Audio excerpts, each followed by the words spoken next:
Ya, kembali lagi di konten bereaksi. Kali ini kita kembali mereview film yang baru tayang kan. Di tanggal berapa nih? 17 November. 2022. Film yang sudah kita tonton adalah film superhero Indonesia yang sudah ditunggu-tunggu kayaknya setelah Gundala. Yaitu jadi apa dari filmnya? Sri Asih. Ya. Dari apa tuh namanya? Bumi Langit Universe ya. Jagat Cinema. Ya. Jagat Cinema. Jagat Cinema Bumi Langit Iya. atau Bumi Langit Cinematic Universe. Jadi film ini disutradari oleh UPI dan diproduseri juga sama Joko Anwar dan satu lagi. Siapa tuh? Sri Asih ini membawa sebuah cerita yang sebenarnya masih ada hubungannya dengan Gundala tapi sedikit fresh. Jadi gimana nih sinopsisnya Sri Asih? Jadi ada seorang perempuan yang bernama Alana. Iya, jadi tuh dia tuh punya kekuatan gitu ya. Tapi tuh dia tuh selalu dikendalikan oleh kemarahan gitu, ya kan. Sampai selalu diingatkan oleh ibunya untuk melawan gimana cara dia supaya mengendalikan diri atas rasa marahnya gitu yang menggebu-gebu gitu kan. Nah, dia itu lahir waktu apa tuh namanya? Waktu Gunung Merapi meletus. Iya, gitu dengan segala masalahnya gitu ya. Segala masalah. Iya, nah, terus dia tuh lahir saat itu. Dia tuh pas dia besar dia selalu diliputi oleh kemarahan dengan adanya bayangan api gitu kan. Nah, dia pas beranjak dewasa tuh, dia kan sebenarnya dari panti asuhan. Dipungut, diadopsi lalu pokoknya sampai dia dewasa ternyata diajarin main boxing atau tinju, professional fighter, tinju. Nah, di film ini dia tak terkalahkan katanya. Jadi setiap tinju menang terus. Sampai di akhirnya bertemu dengan Mateo ya. Mateo. Siapa Mateo ini? Iya, pokoknya intinya dia bertemu dengan Mateo yang akhirnya mengantarkan dia ke suatu masalah yang melibatkan orang tua asuhnya ini ya, si ibunya ini yang ngasuh dia. Terus dari situlah dia tahu bahwa dia bukan seorang manusia biasa gitu. Ternyata dia itu adalah kekuatan super. Iya, dan ternyata dia titisan dari Dewi Asih gitu. Yang Dewi Asih ini akan menjelma ke setiap orang yang jadi itu dia dinamakan jelmaan ini Sri Asih gitu ya. Bukan jelmaan apa sih, titisan. Jadi dia akan lahir macam avatar gitu ya. Pada masa-masa tertentu. Gitu. Nah, kebetulan si Alana ini terpilih jadi Sri Asih selanjutnya. Iya, setelah Sri Asih yang sebelumnya sudah tiada gitu istilahnya. Yang diperankan oleh Najwa Shihab. Ada spesial Najwa Shihab. Spesial kami perjalanan seorang Sri Asih untuk menebarkan kebaikan, bukan ya, membela kebaikan iya benar. Karena memang moto hidupnya adalah dia bisa menggunakan kekuatan ini hanya untuk kebaikan gitu ya, bukan oleh kemarahan yang tadi ada yang diperlihatkan di dirinya gitu. Jadi salah satu struggle-nya itu kalau dia marah dia nggak terkontrol gitu lah, emosinya meledak dan bikin semuanya jadi sampai dia berkonflik sama si Mateo ini. Mateo adalah seorang anak pengusaha kaya yang selalu bisa membayar semuanya dengan uang. Iya, diperankan. Tadi kita belum nyebutin pemeran Sri Asih. Iya, ada siapa aja sih? Iya, Sri Asih sendiri itu diperankan oleh Pevita Pierce. Nah, terus tadi yang Mateo, karena kita bahas Mateo sendiri diperankan oleh Randy Pangalila. Terus ada dia juga sudah 2 film jadi penjahat terus. Iya benar. Terus habis itu siapa namanya? Ada Kristen Hakim ya sebagai yang memberitahukan dia ya tentang identitas diri dia dan anaknya si Dimas Anggara jadi Kala. Terus ada Jeffrey Nicole juga. Jadi si Tangguh. Ya, Tangguh. Temennya si Pevita pas di panti asuhan. Terus ada si Surya Saputra tadi, bapaknya si Mateo ya. Jadi pengusaha kaya. Ya, namanya Prayogo. Iya. Prayogo Family. Terus ada Reza Rahardian juga sebagai Jatmiko ya. Jadi dia yang awal-awal baik. Dia seorang ternyata polisi. Nonton di film. Seorang polisi yang bekerja untuk perusahaannya si Prayogo itu ya.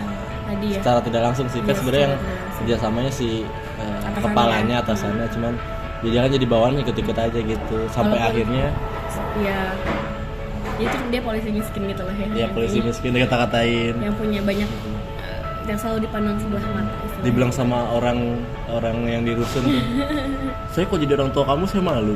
Ya ampun. Jadi selalu dipandang sebelah mata gitu dari pihak sana sini lah gitu istilahnya ya. Serba salah ya dia jadi polisi ya. Yang kirain kita tuh Reza Rahardian cuma sebagai pemeran pendukung, tapi ternyata lebih. Dia punya ambil alih banyak untuk film ini gitu. Akhirnya tadi kan dia melakukan suatu ritual. Ya, ritual untuk memanggil Dewi Asih gitu ya istilahnya. Untuk mengukuhkan dia sebagai Sri Asih. Ya. Terus barulah situ dia melawan penjahat. Intinya dia melawan, karena sebenarnya superhero itu adalah superhero yang melawan penjahat gitu ya. Kebetulan penjahatnya ini adalah ada 5 penjahat di sini. Bukan 5 penjahat sih maksudnya. 5 intinya yang untuk yang diperankan ini rajanya adalah Dewi Api. Nah, terus dia punya bawahan gitu ya. Apa sih namanya Panglima. 5 Panglima ini salah satunya ini adalah yang di Sri Asih ini adalah roh setan. Nah, jadi roh setan ini mau membangkitkan 1000 iblis ya dalam suatu ritual gitu. Makanya itu 1000 manusia ditumbalkan pada satu waktu. Sri Asih ini mau menggagalkan dan menggagalkan rencana tersebut. Karena kalau sampai berhasil itu akan membahayakan umat manusia. Mirip ini ya, mirip pengabdi setan ya. Ritual kayak sekte gitu. Ya. Jadi numbalin berapa ribu orang di satu tempat. Ya, betul. Dan ya harus ada superhero yang lawan itu gitu kan. Kebetulan di sini Sri Asih. Karena si Sri Asih ini sama seperti ya intinya kalau superhero kan untuk memerangi gitu ya, memerangi yang jahat, membela kebaikan gitu kan. Nah, di film ini apa nih yang menurut kamu menarik? Ya setiap ini sih, Pevitanya cantik banget. Terus kayak suka aja adegan laganya kayak CG-nya nggak terlalu mengganggu. Iya, halus ya. Iya, halus. Walaupun kalau untuk segi berantem masih agak patah-patah gitu nggak sih? Karena masih kayak ya patah-patah lah, nggak terlalu yang lurus banget gitu ya, nggak terlalu natural. Tapi masih oke lah, Pevita di sini yang memerankan sebagai Sri Asih itu mau jadi kayak udah oke gitu ya dari segi raut wajahnya dia gitu, terus tangguhnya dia gitu kan. Karena kan film superhero ini kan menyenangkan ketika dia udah bisa balas itu semua gitu. Dan akhirnya dia bisa mengalahkan rasa marahnya itu gitu di film ini. Ya salah satu yang cukup diacungi jempol itu CGI-nya halus gitu. Karena ada yang bilang kalau film ini tuh baru beres seminggu sebelum tayang. Sangat mendadak. Kan jadi karena sebenarnya kan diundur ya filmnya ya. Karena kan mengerjakan visual effect itu di Hong Kong katanya ya, di Twitter nih. Jadi baru selesai seminggu. Terus jadi itulah. Terus kekurangan di film ini. Banyak jam skin gitu nggak sih, jam scene. Jadi kayak satu scene-nya terlalu agak pecah gitu loh. Terus sama mungkin sebenarnya banyak yang mau dikuak sama seperti film-film kalau yang nyambung itu kan satu universe gitu kan pasti banyak hal yang mau dikupas ya. Jadi tuh kayak pasti kan dia mau ngasih hint atau cerita yang bersambung di kemudian, tapi itu jadi kayak numpang tindih sama masalah utamanya. Nah gitu, itu dia. Iya kan? Sama berkaitannya gini, jadi si Asihnya ini kan harusnya fokus nih sama si setan ini kan, ini setan. Dan kita tuh dikasih kayak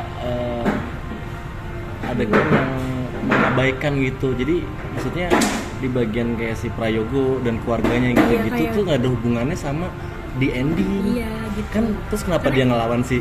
Nah itu nonton sendiri. Iya, karena tapi mungkin itu merasa sih nggak ada hubungannya gitu pas ditonton. Iya, karena dia mungkin ingin mengecoh gitu loh supaya jadi kayak akhirnya kayak begini loh. Tapi tuh kayaknya jadinya jadi terlalu plot hole kan sih jadinya. Iya, plot hole. Oh iya, itu dia plot hole. Gitu. Kok tiba-tiba jadi si inilah yang jadi melawan si ini, dan ternyata nggak ada hubungannya sama si keluarga ini gitu. Nggak ngaruh banget ya. Jadi itulah yang coba harusnya ya seenggaknya ada hubungannya lah. Apa emang kita sudah menduga, tapi karena kan masih nggak jelas bayangannya gitu. Mungkin karena dia tuh membuka tentang si Dewi apa ini tuh baru di sini kali ya, karena sebenarnya di Gundala kan sama sekali nggak ada pembahasan tentang ini kan. Nggak ada Cuman di pembahasan. akhir doang sih yang pas dia muncul tuh. Iya. Dan akhirnya dijelasin juga kalau Jadi kayak pembukaan untuk masalah ini tuh ada di sini gitu. Iya. Jelasin lah ini bla bla. justru bla, bukan bla, bla. pembukaan, malah dia tuh punya masalah problem sendiri. Iya, jadinya kayak ada tumpang tindih gitu kan masalahnya gitu. Jadi bikin kita kayak ini kita sebenarnya memerangi siapa sih nih Iya. gitu. Kita tuh dikasih adegan yang ternyata nggak menjurus ke ending gitu. Itulah sebenarnya yang cukup disayangkan di film ini. Padahal dari segi laga-laganya tuh udah bagus. CGI-nya juga udah oke gitu ya. Pemerannya mantep. Cuman agak kurang aja di plotnya. Mungkin ada jawabannya di film selanjutnya. Entah di nanti kan seperti di awal scene ada trailer untuk Iya, di Virgo trailer The ada Sparkling. Virgo The Sparkling. Yang kayaknya tuh seger banget Seger ceritanya. Agak masa muda Iya. sekolah-sekolah. Teenage. Mudah-mudahan nggak cheesy, mudah-mudahan. Gitu. Sekarang skor untuk film Sri Asih. 7,5. Bagus lah. 7,5. 8/10 lah. Support superhero. Karena Harus kalau- tangguh diterjang Iya. Wakanda Forever. Walaupun ini yang ya kita kan nggak bisa menyamakan ini dengan film-film superhero yang di luar ya, udahlah. tapi kita tetap menantikan banget setiap film-film ini bakal tayang sih gitu, karena ya kita udah menonton itu dari awal, jadi support. Maksudnya kita juga berharap untuk banyak yang nonton Sri Asih ini ya. Dan bisa meningkatkan kualitasnya lagi nih untuk film. Benar. Dan jangan lupa kita akan spoiler credit scene-nya ada Godam, Ya. Chico Jericho. Mungkin nggak tahu itu kapan. Karena tahun ya? awal tahun depan ada Virgo The Sparkling. Mm-mm. Nanti juga ada series Tira yang Tira dulu diperanin ya? sama bukan Tatiana, siapa ya? Oh, Chelsea Islan. Ada Tira, itu Chelsea Islan. Nanti juga ada film Godam dan Tira, tuh nggak tahu juga. Kita masih nunggu karena film-film ini akan sampai 2027 kalau nggak salah. Dinantikan ya. Apakah kita akan masih review seperti ini? Sehat-sehat ya. Kita tunggu film selanjutnya dari Bumi Langit Cinematic Universe. Jangan plot hole. Sampai ketemu di konten kami selanjutnya, film-film selanjutnya. Minggu depan ada Caruban Larang, pasti kita review. Sampai berjumpa minggu depan. Jangan lupa like, comment, dan subscribe. Semoga suka kontennya. Sampai ketemu.